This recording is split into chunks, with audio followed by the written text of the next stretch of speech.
तो लोग इस क्लास का टॉपिक रहेगा गिरनार्ड रिएजेंट। तो ध्यान देना,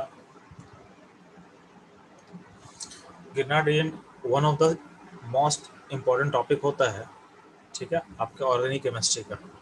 तो आप इसको अच्छे से थोड़ा सीखना है कि गिरनार्ड रिएजेंट का एप्लीकेशन आपके अल्कोहल में भी होगा, हलाइड में भी होगा, इवन अल्डिहाइड कीटोन में भी होगा और अमीन्स में भी होता है। तो ये हर जगह कहीं ना कहीं किसी न किसी फॉर्म में इसका यूज करते हैं हम लोग, ठीक है। तो जो फर्स्ट हम लोग सीखेंगे गिरनार्ड रिएजेंट को बनाते कैसे हैं, ठीक है।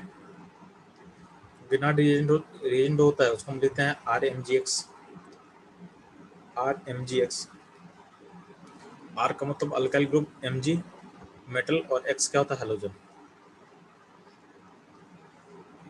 तो फर्स्ट होता है फॉर्मेशन ऑफ गिरनार्ड।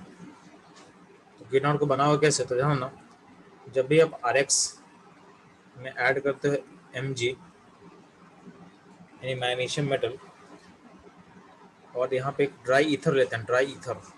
ईथर समझ में आता है, ईथर, ईथर मतलब ROR ग्रुप, ये ईथर होता है। तो मैग्नीशियम के साथ हम डालते हैं ड्राई ईथर, और ड्राई ईथर का जो वर्क काम होता है सॉल्वेंट की तरह, यानी यहाँ पर ड्राई ईथर होता है सॉल्वेंट, ठीक है। अब ध्यान ना, यहाँ होता है शुरू में क्या कि जो मैग्नीशियम है, आपको पता है कि ऑर्गेनिक केमिस्ट्री में मेटल का काम क्या होता है। तो ऑर्गेनिक केमिस्ट्री में मेटल का काम होता है इलेक्ट्रॉन देना, ठीक। क्या करता है, मेटल्स इलेक्ट्रॉन डोनेट करता है, मेटल्स इलेक्ट्रॉन डोनेट करेगा, ठीक है। तो मेटल इलेक्ट्रॉन डोनेट करता है, ठीक। तो Mg 2 प्लस 2 इलेक्ट्रॉन, ठीक है।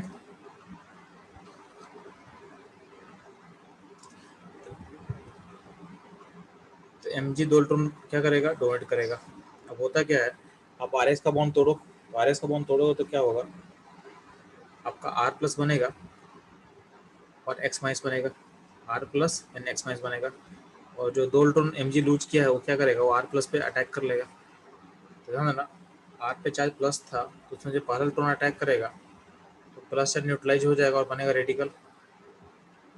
और अगला इलेक्ट्रॉन जब अटैक करेगा तो उसमें क्या बनेगा, नेगेटिव चार्ज बिल्ड होगा, चार्ज नेगेटिव बिल्ड होगा। तो कहीं ना कहीं 2 इलेक्ट्रॉन गेन करने के बाद आपका जो R प्लस है वो कन्वर्ट हो जाता है आपके R माइनस में, ठीक है। आपके पास एक R माइनस हो गया और एक हो गया X माइनस। अब इन दोनों के चार्ज को बैलेंस करने के लिए Mg प्लस 2 को बीच में लाकर लिख दो। तो आर एम जी एक्स में क्या होता है, Mg प्लस 2 R माइनस और X माइनस के चार्ज को बैलेंस कर रहा होता है।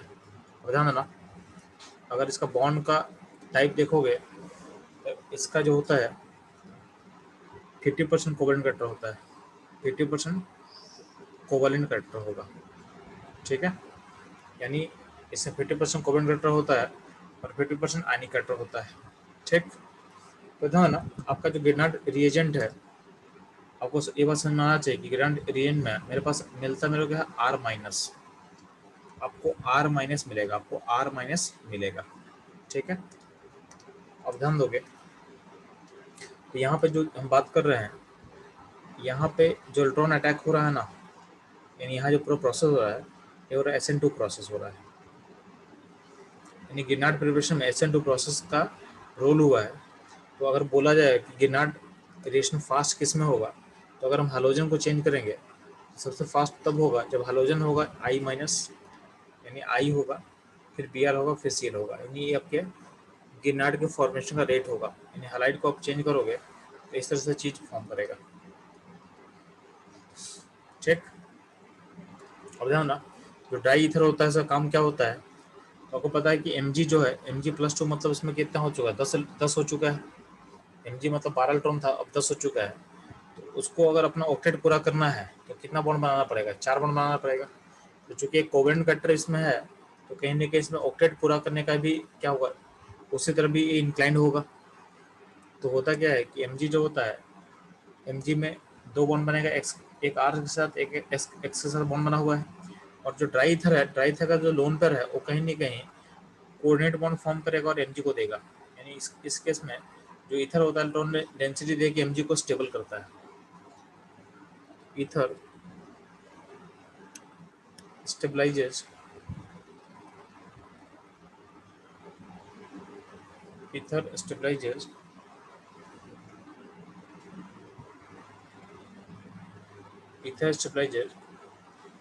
Grignard reagent.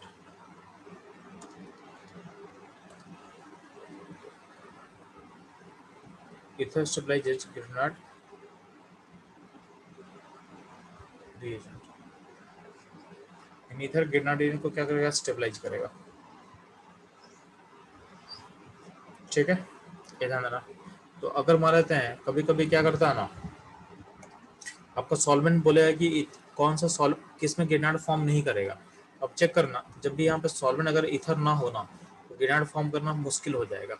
ठीक है, तो ईथर में क्या क्या क्या ले सकते हो, तो ईथर बेसिकली आप ले सकते हो वो भी ईथर R1 और R2 ले सकते हो, या फिर आप कभी कभी साइक्लिक ईथर को भी ले सकते हो। तो साइक्लिक ईथर का मतलब होता है, एग्जाम्पल आपको सामने दे रहा है THF, यहाँ दे रहा होगा पेंटागन का रिंग बना होगा सिंगल बॉन्ड से और बीच में एक ऑक्सीजन एटम होगा, ये होता है THF। फुल फॉर्म होता है टेट्राहाइड्रोफ्यूरन। THF का फुल फॉर्म क्या होता है जी, टेट्रा हाइड्रोफ्यूरन। ठीक, तो ईथर कैसा भी हो आपका सॉल्वेंट ईथर होना चाहिए। ईथर से क्या होता है, आपका Grignard क्या होता है, स्टेबलाइज होता है। ठीक है, आप इसमें बेंजीन नहीं ले सकते हो सॉल्वेंट में, बेंजीन टोल्यूइन CCl4 नहीं ले सकते हो क्योंकि इसमें लोन पर नहीं है, तो सिस्टम स्टेबलाइज नहीं होगा, सिस्टम स्टेबलाइज नहीं होता है। ठीक है, तो ये रहेगा चलो ईथर फॉर्मेशन। अगर मान लेते हैं अगर आपका R ग्रुप का डिग्री चेंज करे तो आपके गिर यहाँ पर हम लोग अभी तक क्या सीखे चलो, तो ईथर सॉल्वेंट का काम करेगा और Grignard रेन का फॉर्मेशन वो सीख चुके हैं, और ईथर का काम होता है जो सॉल्वेंट की तरफ, बिना ईथर के Grignard फॉर्मेशन पॉसिबल नहीं है। ठीक, और Grignard फॉर्मेशन का हम रेट कंपेयर करेंगे, और अगर हम हालाइड अपने अल्काइल को चेंज करेंगे, तो अगर जितना अल्काइल चेन बड़ा हो जाएगा, यानी इसका जितना डिग्री हाई हो जाएगा उतना ही रेट स्लो हो जाएगा। तो सबसे फास्टर रेट किस में होता है, तो 1 डिग्री में, फिर 2 डिग्री में, 3 डिग्री में। यानी जो रेट है कहीं ना कहीं यहाँ पे SN2 प्रोसेस ऑकर किया है, SN2 प्रोसेस ऑकर किया, इसके कारण होता क्या है, जो रेट है इनवर्सली प्रोपोर्शनल टू होता है स्टेरिक हिंड्रेंस, स्टेरिक हिंड्रेंस। ठीक है,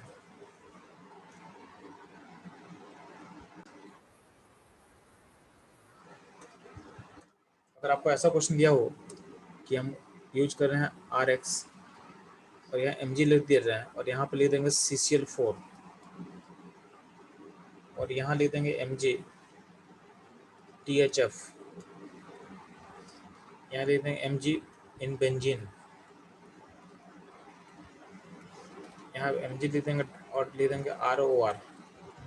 पूछे कि कहाँ कहाँ Grignard फॉर्मेशन पॉसिबल है, तो यहाँ पॉसिबल नहीं है, यहाँ होगा, यहाँ नहीं है, यहाँ होगा, क्योंकि सॉल्वेंट क्या होना चाहिए, ईथर होना चाहिए। तो ईथर सॉल्वेंट बस यहाँ पे है THF और यहाँ पे ईथर है बस। ठीक है, जहाँ जहाँ ईथर सॉल्वेंट होगा वहीं वहीं रिएक्शन को प्रोसेस करना, और नहीं तो प्रोसेस मत करना। ठीक है, अब ध्यान देना, पहला काम समझ में आया आपको कि Grignard का फॉर्मेशन कैसे होता है। पहला पॉइंट है Grignard का रिएक्शंस। तो ध्यान देंगे जब भी आपको Grignard दिया रहेगा ना, तो आपको सिंपली सोचना है, जब भी आपको दिमाग में सेट करना है कि आपको रिएक्शन करवाना है, तो आपको पहले बात ये आपको समझ में आना चाहिए कि Grignard देते ही आपको सोचना है कि आपको दिया हुआ R-, इन अल्टीमेटली Grignard का जो R- पार्ट है वही रिएक्ट करता है, Grignard का जो R- पार्ट है वही रिएक्शन में पार्टिसिपेट करेगा। ठीक है, Grignard का जो R- जो कंपोनेंट है वही रिएक्शन में क्या करता है, पार्टिसिपेट करता है।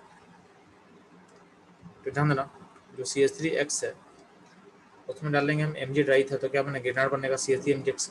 तो CH3MgX आपको सोचना नहीं है, आपको सोचना है CH3-, यानी जो रिएक्ट करने वाला पार्ट है वो क्या है, CH3- है। सिमिलरली अगर इसको Grignard में कन्वर्ट करते हैं तो यहाँ पे चार, इसमें रिएक्शन जब करेंगे तो कौन सा पार्ट से रिएक्शन करेंगे, तो नेगेटिव पार्ट कहाँ आएगा, तो नेगेटिव पार्ट यहाँ पे आएगा, यानी आपको ये सोचना है। सिमिलरली अगर इस हलाइड को हम Grignard में कन्वर्ट करते हैं तो कौन सा पार्ट रिएक्ट करने के लिए अवेलेबल रहेगा अपने पास, तो ये पार्ट अवेलेबल रहेगा यहाँ पे ना माइनस साइन, यानी ये वाला पार्ट अवेलेबल रहेगा। सिमिलरली अगर इस पार्ट को हम गिनार में कन्वर्ट करेंगे, इसका ऊपर वाला जो पार्ट है यहाँ पे नेगेटिव है, ये पार्ट अवेलेबल होगा रिएक्शन करने के लिए। इस केस में अगर गिनार में कन्वर्ट करते हैं तो क्या होता है, जहाँ से आई लिंक है वो उसमें चार्ज नेगेटिव कर देना, और ये हो जाएगा गिनार, यानी यहाँ से आपका रिएक्शन प्रोसेस करने वाला है। ठीक है, इस कंपाउंड को गिनार में आप चेंज करोगे तो ये अल्टीमेटली ये ऐसा बनेगा, और इसको पैसा लिख सकते हो, उसको पैसा लिख सकते हो। ठीक है, इस कंपाउंड को पैसा लिख सकते हो। ठीक है, और अगर ब्रिजिड पोजीशन होगा, अगर ब्रिजिड में हाईलाइट होगा तो गिनार फॉर्म नहीं करता है, गिनार फॉर्म नहीं करता है, क्योंकि यहाँ पे SN2 प्रोसेस ऑकर नहीं करे, SN2 इज नॉट ऑकर, यानी जब भी ब्रिजिड पोजीशन होगा वहाँ पे गिनार फॉर्मेशन पॉसिबल नहीं है, पॉसिबल नहीं है। ठीक है,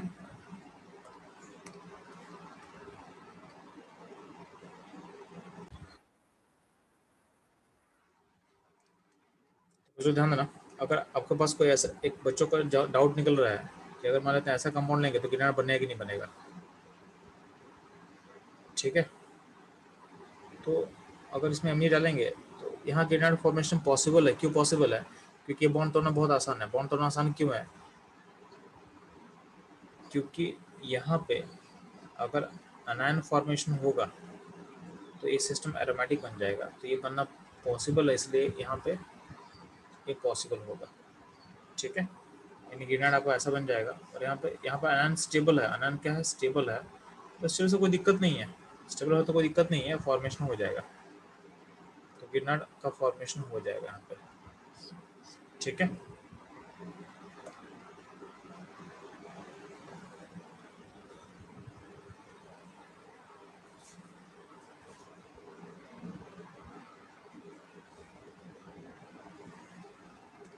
नेक्स्ट ध्यान में चलो,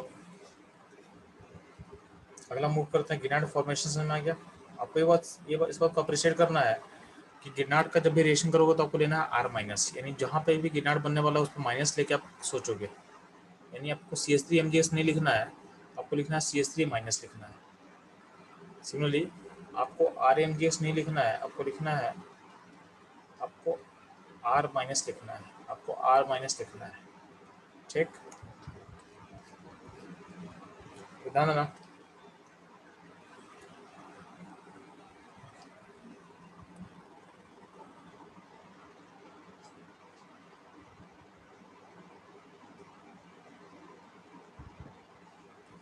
आपके पास एक बेस होता है। अगर मान लेते हैं कि कोई बेस B माइनस है और यहाँ पे H है, तो H में अगर एसिडिक H होगा, तो H में अगर एसिडिक H होगा तो क्या होगा? B माइनस उसको खींचेगा, और यहाँ A माइनस बनेगा, और यहाँ पे H प्लस, यहाँ पे BH बन जाएगा।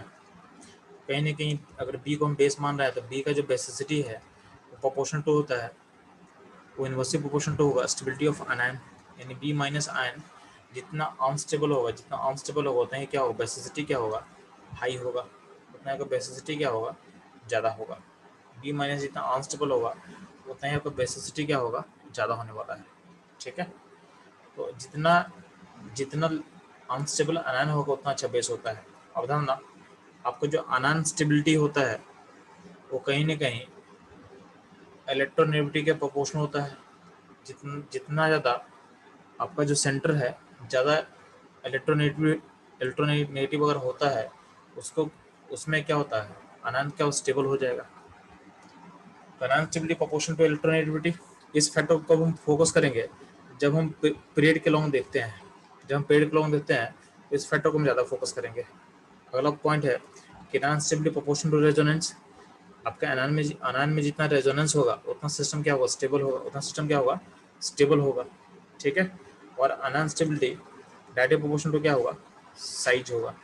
जितना बड़ा साइज होगा उतना ही आयन क्या होगा? स्टेबल होगा। बट ध्यान देना, जो साइज का फैक्टर लेंगे वो लेंगे डाउन द ग्रुप में, डाउन द ग्रुप में। ठीक है, अलोंग द पीरियड में लेंगे फैक्टर इलेक्ट्रोनेगेटिविटी का, और साइज का फैक्टर लेंगे डाउन द ग्रुप में। ठीक, तो इसको देखोगे तो यहाँ पे कुछ आयन दिया हुआ है, R माइनस है, NH2 माइनस है, RO माइनस है, OH माइनस है, F माइनस है। और बोला है कि इन सारे आयन को बेसिसिटी के अकॉर्डिंग आप अरेंज करो, बेसिसिटी के अकॉर्डिंग आप अरेंज करो। ठीक है, तो ध्यान देना।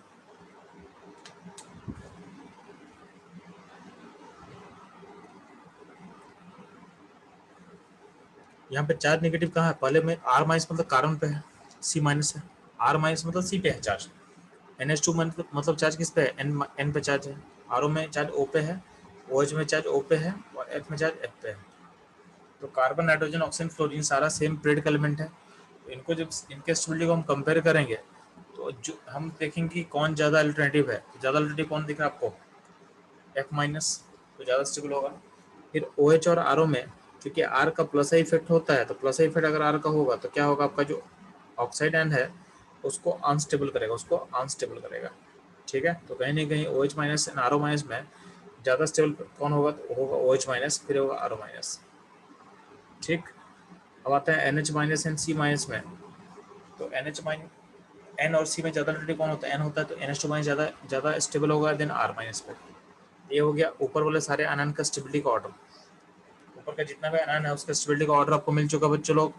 अब आपसे पूछा जाएगा बेसिसिटी का ऑर्डर क्या होगा, तो सिंपली क्या करना है, जो स्टेबिलिटी का ऑर्डर है उसको रिवर्स कर दो, तो आपको बेसिसिटी का ऑर्डर मिल जाएगा। तो सबसे इन सब में अच्छा बेस, सबसे अच्छा बेस कौन होगा, R माइनस, फिर NH2 माइनस, फिर RO माइनस, फिर OH माइनस, फिर F माइनस।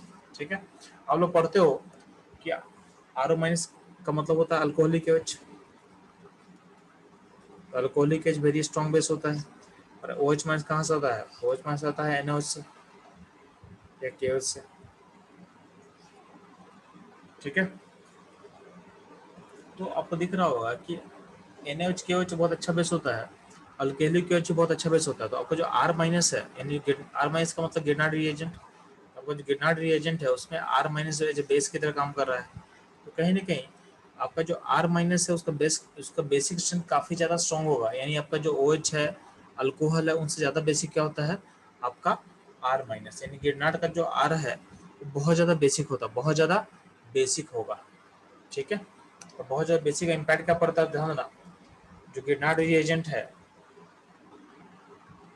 यानी RMgX, ठीक है, तो इससे क्या मिलता है हमको, R माइनस मिलता है। क्या मिलता है, R माइनस। ठीक, तो R माइनस क्या होता है, काफ़ी अनस्टेबल होता है। ठीक है, तो R माइनस क्या होगा, काफ़ी ज़्यादा अनस्टेबल होगा। तो अगर R माइनस है तो R minus is a good nucleophile and is a good base. तो जब भी हम गिरनार्ड लेंगे यानी जो R माइनस होगा, तो या तो ये अच्छा न्यूक्लियोफाइल भी हो सकता है और अच्छा बेस भी हो सकता है। ठीक है, तो अच्छा न्यूक्लियोफाइल और अच्छा बेस में पहले किसका फंक्शन होता है जी, तो और तो केमिस्ट्री में पहले हमेशा होता है न्यूट्रलाइजेशन प्रोसेस, यानी सबसे फास्ट होता है आपका न्यूट्रलाइजेशन प्रोसेस। तो न्यूट्रलाइजेशन प्रोसेस अगर फास्ट होगा, इसका मतलब आपका गिरनार्ड पहले किसका काम कर रहा है, ठीक है, तो पहले बेस की तरह काम करेगा। यानी गिरनार्ड का दो फंक्शन पॉसिबल है, एज ए बेस यानी वेरी गुड बेस होता है, और एज ए न्यूक्लियोफाइल यानी बहुत स्ट्रॉन्ग न्यूक्लियोफाइल होगा। तो कौन सा फंक्शन ज़्यादा प्रायोरिटी में देना है, तो बोला गया है कि गिरनार्ड का जो बेस है यानी बेस की तरह जो काम करेगा उसको आप पहले प्रायोरिटी दोगे, यानी पहला प्रायोरिटी लोगे Grignard as a base, Grignard as a base. ठीक है, यानी गिरनार्ड जब भी दोगे तो गिरनार्ड का काम क्या होता है, एसिडिक हाइड्रोजन को निकालना, एसिडिक हाइड्रोजन को निकालना। ठीक है, तो हम लोग गिरनार्ड एज ए बेस का रेशियो को कवर करेंगे। ध्यान देना, गिरनार्ड एज ए बेस में ध्यान देना आपके पास क्या R माइनस है। कभी कभी इस रिएक्शन को हम लोग बोलते हैं sigma, sigma attack of Grignard, sigma attack, attack of Grignard भी इसको कभी कभी बोलते हैं। और ध्यान देना इस टाइप के रिएक्शन का नाम रखा गया, क्या रखा गया है, तो जेरी विंटॉप रिएक्शंस, यानी इस टाइप के रिएक्शन को बोला गया है जेरी विंटॉप रिएक्शंस। ठीक है, तो यहाँ हुआ क्या, देखो अगर हम लिखे हैं RMgX, आपके लिए काम का चीज़ क्या है इसमें, तो काम का चीज़ है R माइनस।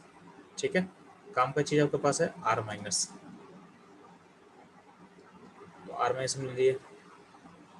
अब ध्यान देना अगर आपके पास OH रहेगा तो OH का जो H है एसिडिक होता है, तो उसको ग्रेनाइड खींचेगा अपने पास और बन जाएगा RH, बन के निकल जाएगा और सिस्टम में क्या बचेगा, तो सिस्टम में फिनॉक्साइड N बचेगा, ठीक है। और अगर आपका लिंक होगा XH, यानी आपका हाइड्रोजन हाइड्रोजन जो है वो लिंक होगा हाइड्रोजन के साथ, तो उस केस में क्या करेंगे, तो अगर आपके पास अगर R- होगा तो ये H को खींच लेंगे, क्या बनेगा आपके X- फॉर्मेशन होगा और RH बन के गैस बन के सिस्टम से बाहर चला जाएगा, ठीक है। सिमिलरली अगर आपके पास NH दिया रहेगा तो NH का भी H जो है गिनाट खींच सकता है, तो गिनाट यहाँ का H को खींचेगा और सिस्टम में क्या बन जाएगा N-, क्या बन जाएगा N- और RH बन के गिनाट बाहर निकल जाएगा, ठीक है। सिमिलरली देखो ना C ट्रिपल बॉन्ड C और यहाँ पे H लगा हुआ है, तो इसको भी गिनाट क्या करता है, गिनाट खींच लेगा, गिनाट खींच लेगा, ठीक है। तो आपका बनता है C ट्रिपल बॉन्ड C-, ठीक है। अगर आपको एस से एच लिंक होगा तो भी एसिडिक होता है, तो वहाँ भी गिनाट क्या करेगा, उस एच को खींचेगा और बनेगा S-। अगर आपको इस तरह का कोई कंपाउंड दिख रहा है कि इसमें 2 डबल बॉन्ड O है और बगल वाले कार्बन पे हाइड्रोजन दिख रहा है, जी हाइड्रोजन दिख रहा है आपको, गिनाट क्या करेगा, गिनाट उस एच को निकाल लेगा, उस एच को निकाल लेगा, ठीक है।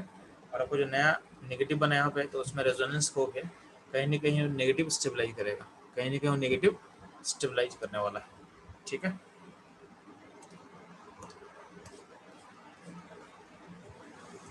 तो ये था बच्चों लोग कि गिरनाट जो है उसको कब एसिडिक एच पे अटैक करेगा, तो सिचुएशन जो जो हो सकता है वो आपको बता दिया, यानी ओ एच का एच खींचेगा, एक्स एच का एच खींचेगा, एन एच का एच खींचेगा, ट्रिपल बॉन्ड का एच खींचेगा, एस एच का एच खींचना चाहिए, एन अगर ऐसा कोई कंपाउंड होगा उसका भी इस एच को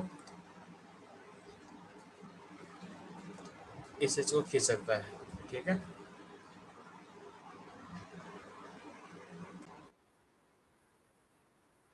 तो ध्यान दोगे गिरनाट कब अटैक नहीं करता है, तो अगर अल्डिहाइड कीटोन होगा आपके पास, अल्डिहाइड कीटोन के अल्फा पोजीशन में अगर हाइड्रोजन होगा तो ऐसे हाइड्रोजन पे अटैक मत करना, यानी यहाँ पे रिएक्शन नो रिएक्शन होगा, ठीक है। सिमिलरली अगर डबल बॉन्ड होगा आपके पास, तो डबल बॉन्ड पे अगर हाइड्रोजन लिंक होगा उस पर अटैक नहीं करता है, तो अल्डिहाइड कीटोन के अल्फा पोजीशन के एच पे अटैक नहीं करेगा, और डबल बॉन्ड और सिंगल बॉन्ड के टर्मिनल पोजीशन पे अटैक नहीं करता है, double bond and single bond पे के एच पे अटैक नहीं करेगा, के एच पे अटैक नहीं करता है, ठीक है। अब ध्यान देना वही लिखा हुआ है, Grignard does not react with alkene and alkyl halide और कीटोन, ठीक है। तो यहाँ मेंशन होना चाहिए किसके साथ, तो जो एच प्रेजेंट होगा अल्कीन में, एस्टोन में एंड आपके अल्कीन अल्डिहाइड कीटोन्स, ठीक है। यहाँ पे जो एच प्रेजेंट होगा उससे क्या होगा, रिएक्ट नहीं करता है, ठीक है। अब ध्यान देना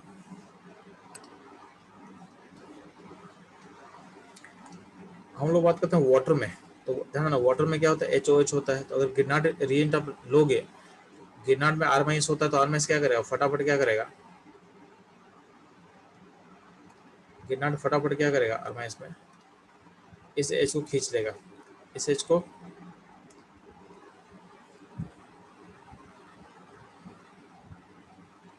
यहाँ से एच को खींचेगा तो क्या होगा, आपका RH बन के गैस से बन के बाहर निकल जाएगा और आपका OH- बन जाएगा, ठीक है।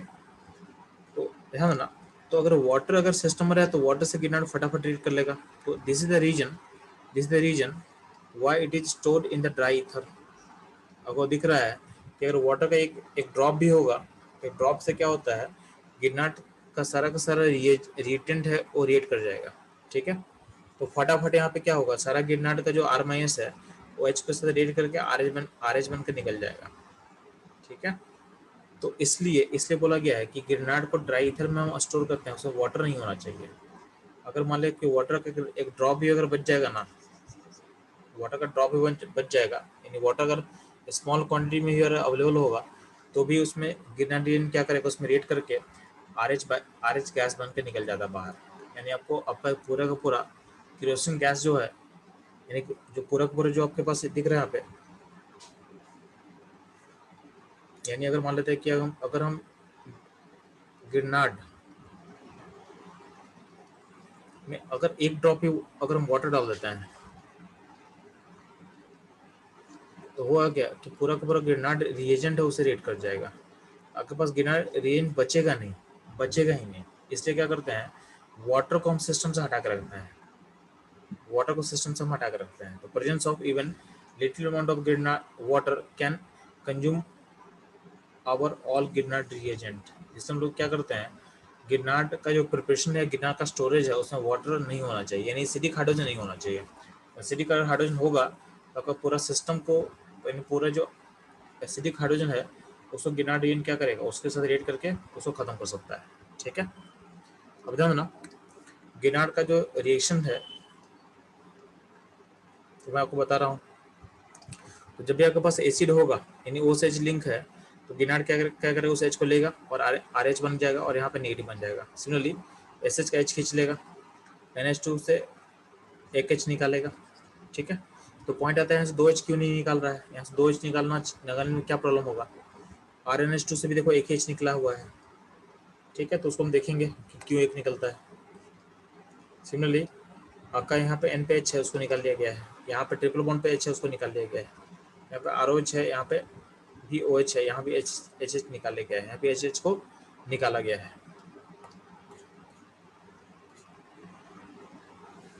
तो ध्यान ना, एक कुछ पॉइंट्स आपको ऐड कर लेना है कि जैसे मान लो कि वाटर है, तो वाटर में 2H है, तो गिरनाट कभी भी 2H को निकालेगा नहीं। क्यों, क्योंकि एक H निकालने के बाद सिस्टम में नेगेटिव बन गया। अब अगर मान लेते हैं कि तुम नेक्स्ट H भी निकाल देगा तो सिस्टम में दो नेगेटिव बन जाएगा, जो कि पॉसिबल नहीं है। एक ही मॉलिक्यूल पे दो नेगेटिव आने से क्या होगा, रिपल्सन बहुत बढ़ जाता है, तो बॉन्ड टूटेगा नहीं। इसलिए क्या होता है, एक ही एटम से 2H मत निकालना, 2H मत निकालना। ठीक है, अगला क्वेश्चन देखना, H2SO4 का दिया हुआ है। तो H2SO4 में देखना, यहाँ पे दो एसिडिक H है, कहाँ कहाँ, यहाँ पे क्या है क्या है, तो दोनों का सेंटर अलग अलग है, दोनों का एटम अलग अलग है, तो गिरनाट इन दोनों H को निकाल सकता है। सिमिलरली ध्यान देना, आपके पास ट्रिपल बॉन्ड सिस्टम रहेगा, उसके दोनों एंड पे अगर हाइड्रोजन जुड़ा हुआ रहेगा, तो आप R- लोगे और इन गिरनाट लेके इन दोनों का H को निकाल के रेट कर लोगे।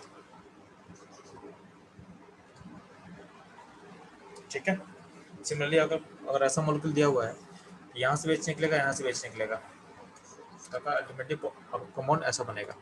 तो इस तरीके से आप एसिडिक H को रिमूव करते हो यूजिंग गिरनाट। ठीक है,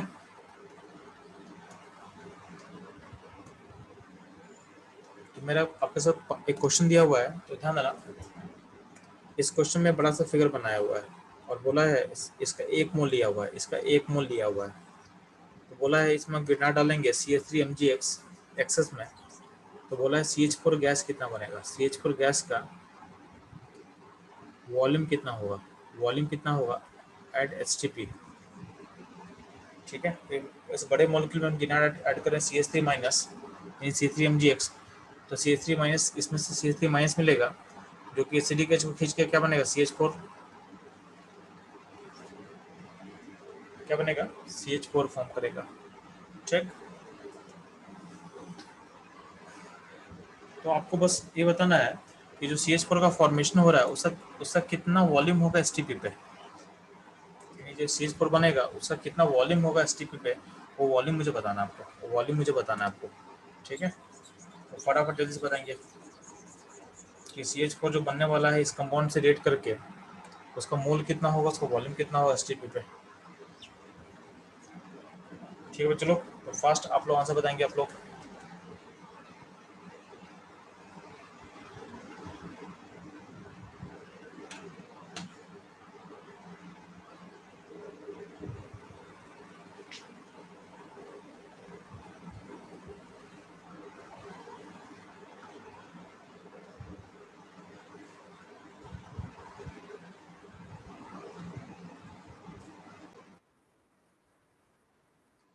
चलो सिंपली आपका CDH फाइंड करना है, जितना CDH होगा उतना ही आपका CH4 गैस निकलेगा।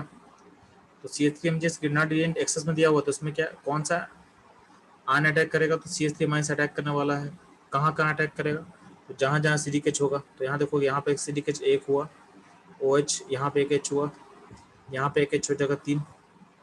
ठीक है, ऐसा देखना, N से यहाँ चौथा, यहाँ पे ट्रिपल बॉन्ड पे 5वां, यहाँ OH पे 6ठा, ठीक है, और यहाँ पे एक होगा, ठीक है, ये 7वां हो गया। यहाँ पे ट्रिपल बॉन्ड है 8वां, या 9, या 10, ठीक है, और यहाँ OH है यहाँ पे 11, और यहाँ पे 12 NH है। टोटल 12 एसिडिक एच है। तो 12 एसिडिक एच क्या होगा, क्योंकि गिरनाट एक्सेस में है तो 12 मोल ऑफ CH4 गैस निकलेगा। तो इसका मोल होगा 12। अब मोल को अगर वॉल्यूम में चेंज करना तो क्या करेंगे, उसे 22.4 से मल्टीप्लाई कर देंगे, उसे 22.4 से मल्टीप्लाई कर देंगे तो अपना आंसर मिल जाएगा, ठीक है। तो इतना मोल गैस आपका, यानी इतना मोल यानी इतना वॉल्यूम गैस प्रोड्यूस होने वाला है। एक चीज ध्यान देना, अगर इसमें गौर करोगे तो इसके एक मॉलिक्यूल में कितना एसिडिक हाइड्रोजन था, 12 हाइड्रोजन था, 12 एसिडिक हाइड्रोजन था।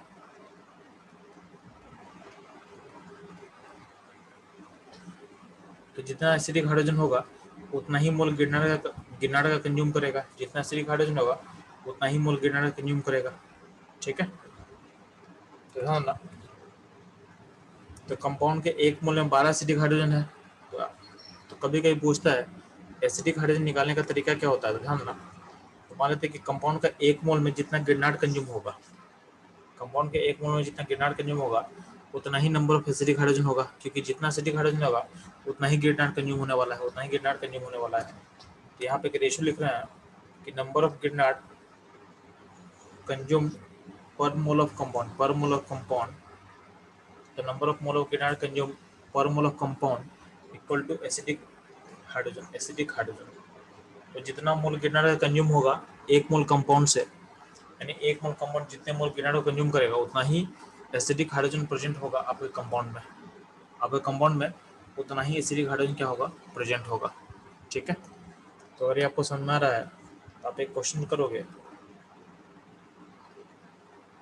एक सैंपल लिया हुआ है जिसका फॉर्मूला है C4H10O4।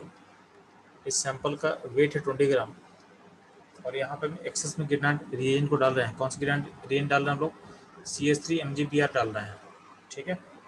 तो कहीं ना कहीं CH3MgBr से क्या मिलेगा, CH3 माइनस मिलेगा, और एक गिरनाट के में अगर एसिडिक हाइड्रोजन होगा उस पर ट्रैप कर के क्या बनेगा, CH4 गैस बनेगा। तो बोला गया है जो CH4 गैस है उसका वॉल्यूम दिया हुआ है STP पे 14.6 लीटर दिया हुआ है, ठीक है। और कंपाउंड जो ए है उसका ग्राम 20 ग्राम दिया हुआ, तो बोला गया है कि आइडेंटिफाई ए, यानी ए को पहचानो। यहाँ पे आपके पास फिगर बना के दे दिए ऑप्शन में, option A, option B, option C, option D, सारा ऑप्शन आपको दिया हुआ है, ठीक है। तो आपको पता करना है कि ए को पहचानो है कैसे, तो फटाफट बच्चों आप लोग ए का आंसर बताएंगे, ठीक है। ए का स्ट्रक्चर को ड्रॉ करोगे फास्ट।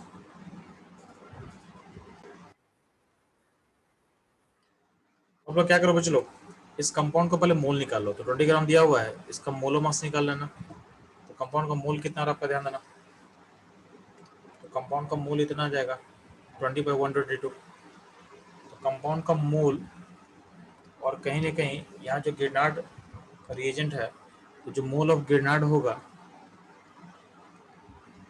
वही मोल ऑफ क्या होगा, मीथेन हो जाएगा, क्योंकि जितना गिरनाट होगा उतना ही मीथेन निकलेगा। मीथेन का मोल कैसे निकालेंगे जी, तो मीथेन का वो वॉल्यूम दिया हुआ है STP पे, मीथेन का मोल हो जाएगा 14.6/22.4। तो कहीं ना कहीं मीथेन का मोल आपको मिल जाएगा, ठीक है। तो मोल ऑफ कंपाउंड जो होता है या ना, जितना गिरनाट कंज्यूम करेगा, mole of Grignard by mole of जो कंपाउंड ए है इक्वल टू ए होगा। तो अगर आपको मोल ऑफ क्या निकालना है, अगर आपको निकालना है, आपको फॉर्मूला निकालना है ना, आपको ए को पहचानना है, ठीक है। तो ध्यान देना, ए को पहचानने के लिए हम पहले सीखेंगे कि ए में कितना एसिडिक हाइड्रोजन होगा, ए में कितना एसिडिक हाइड्रोजन होगा। तो mole of compound into acidic hydrogen into A equal to mole of Grignard. यहाँ से आप सॉल्व करोगे तो ए का मोल हो जाएगा 20/122। ए का मतलब एसिडिक हाइड्रोजन कितना है सिस्टम में, और ये हो जाएगा मोल ऑफ गिरनाट, ये हो जाएगा मोल ऑफ गिरनाट। तो नो कोरिलेशन जब सॉल्व करेंगे तो ए का वैल्यू निकल के आ जाएगा 4।